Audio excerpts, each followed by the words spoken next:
Vande Mataram news 24 में आप सबका स्वागत है। दाहोद जिला भारतीय जनता पार्टी के मुख्य कार्यालय कमलम दाहोद ने आज वडोदरा विधायक केयूरभाई रोकड़िया की अध्यक्षता में बजट के बारे में विस्तृत जानकारी देते हुए एक प्रेस कॉन्फ्रेंस आयोजित की।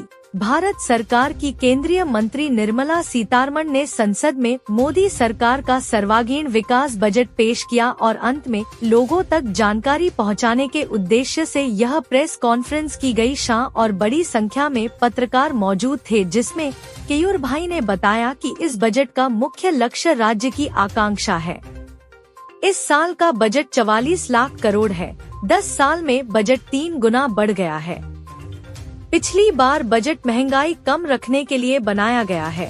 किसान, महिलाएं और युवा।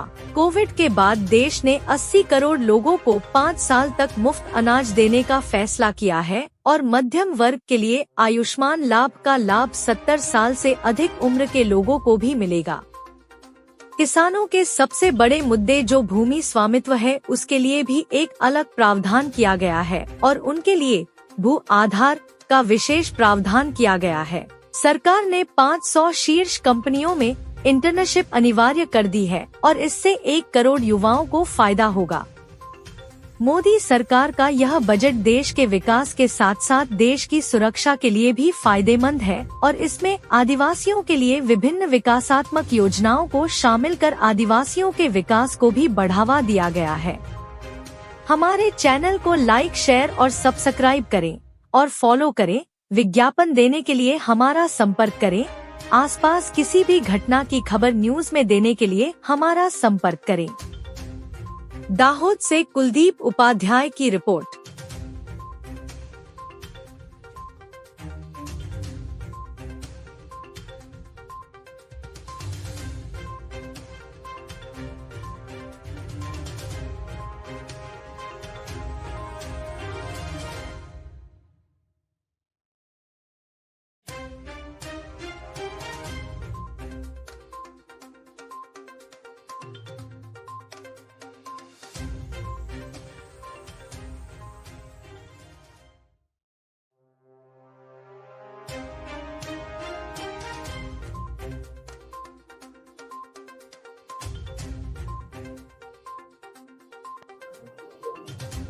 કેન્દ્રીય બજેટ આ વખતે માનનીય વડાપ્રધાન નરેન્દ્રભાઈ મોદીની સરકારે 11મું બજેટ રજૂ કર્યું।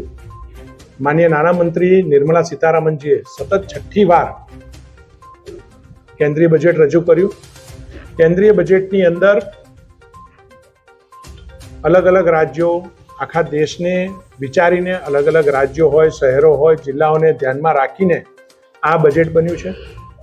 ઇન્ડિવિજ્યુઅલ વ્યક્તિથી લઈને સમાજનો દરેક વર્ગ, એટલે ગરીબો, મહિલાઓ, યુવાનો, ખેડૂતો, આદિવાસી સમાજ, આ તમામને આવરી લેતું અને એના સર્વાંગી વિકાસને સાથે રાખતું આ કેન્દ્રીય બજેટ આ વખતે રજૂ કરવામાં આવ્યું છે।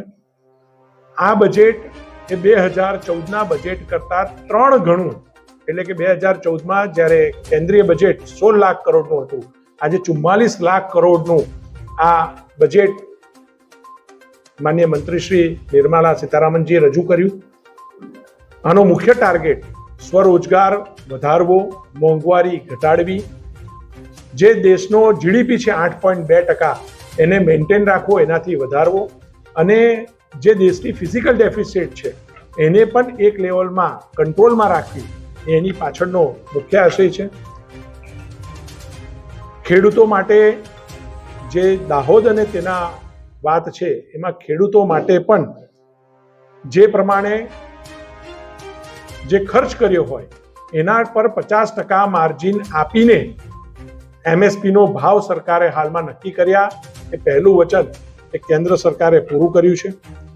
બીજી જે કૃષિની અને બાગાયતી 32 જેટલા પાકોની 109 જેટલી જાતો આગામી વર્ષમાં બહાર પાડવામાં આવશે, જે ક્રોપ રેઝિલિયન્ટ ક્રોપ હશે, એટલે કે જે આબોહવાને અનુકૂળ અને વધુ ઉપજ આપનાર ક્રોપ હશે।